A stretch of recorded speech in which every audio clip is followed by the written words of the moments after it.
go ahead and feel free to line up. Anybody who wants to come speak in opposition. And we will go ahead and start the clock. Please introduce yourself and go on and say your piece. Hi, my name is Sherry Blant. I live in Herndon, Virginia. I'm a member of Herndon Rest and Indivisible.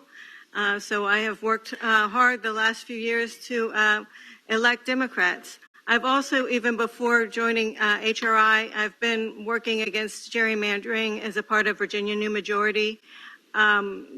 Back, I think, in maybe 2011. I'm not sure exactly when I spoke before the General Assembly with that. I agree that we do need an amendment because the enacting any legislation can be overturned by another legislature. That is the problem I have with this amendment, is that it does not proactively end gerrymandering or set up an independent commission and nonpartisan commission to draw the maps. Any enabling legislation, I'm told, will take care of all that, but that enabling legislation can be changed with the next, after the next election. That is what I'm afraid of. And having things go to the Supreme Court, which is not elected and is not beholden to the enabling legislation. I'm just sorry. I don't trust it. There was. We already had a judge that threw out or that accepted a ballot that had been, bipartisanly thrown out in 2017 that turned an election into a tie that most people that were there and doing the recount agreed shouldn't have been counted. I don't know that I can count on the Supreme Court to do the right thing. I also, as a part, this partisan committee doing it, what happens if we do get a third party come in? Will they ever have a voice on this commission? Will they ever have a chance to get a seat?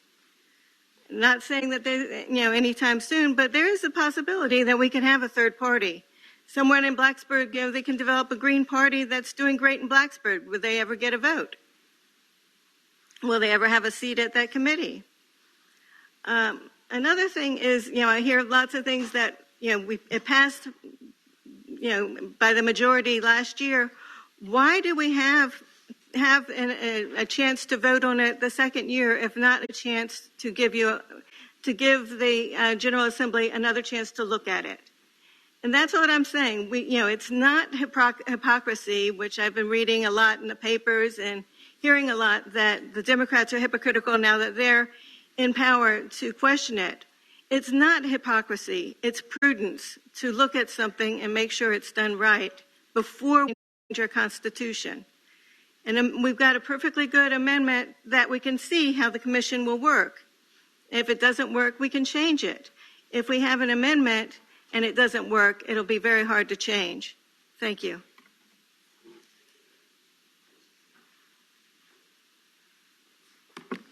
Hi, my name's Joanne Collins. I'm from Reston, Virginia. I am a member of the Fairfax Democrats, and I'm also a leader of Herndon Rest and Indivisible. I'm opposed to this constitutional amendment. We've worked very hard to elect Democrats the past 3 years. I agree with Eric Holder that we actually needed to elect Democrats to get redistricting reform. We're in favor of fair maps. We are not looking to gerrymander. We were looking for a nonpartisan independent commission without legislator influence. I don't see that we're going to be getting that this year, but Senator Barker did say that legislators were included because they wanted to protect their interests. So right now we have a commission that will have 8 legislators and 8 citizens. Those citizens are picked by those legislators. It's not citizens that are come from some outside a venue or applying to be on the Citizens Commission. They are picked by the legislators. So basically we're having a commission that is picked by legislators. The amendment contains no anti-gerrymandering provisions. Again, we've had the conversation, either 2 Republicans or 2 Democrats could bring down a 16-member commission who have worked on maps and move that process to the Supreme Court of Virginia. The Supreme Court of Virginia is conservative and is picked by the legislators. So they have been picked over the past 10 years, past decade, by Republicans. And if the Supreme Court was half and half, maybe I'd say that, but you are literally taking away the voice of the voters by sending it to the Supreme Court, because the voters voted to have the governor that's in place, the Senate that's in place, and the House that's in place. And so the voice of the voters should be heard in the drawing of the maps. It should not go to the Supreme Court. Also, the enabling legislation can be changed. If a different mix-up of the assembly comes about, they can just throw out that legislation that has all the provisions that we're talking about for drawing the fair maps.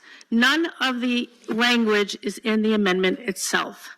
I'm a retired software developer, and I view the amendment as an operating system.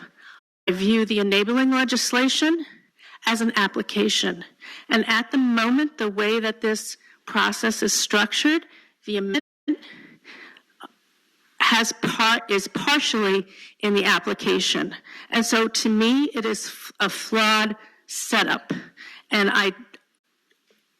amendment is very difficult to change.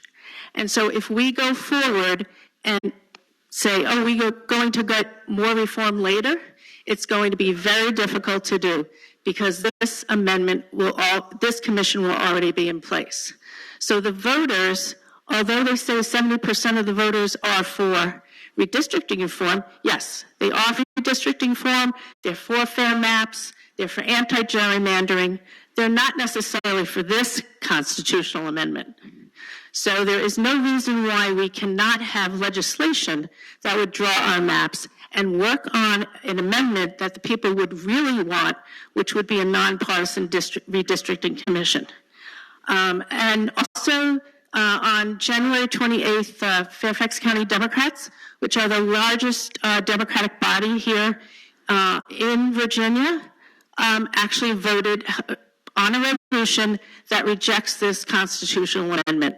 And we've asked our legislators, that are Fairfax County legislators, to reject this constitutional amendment. Thank you.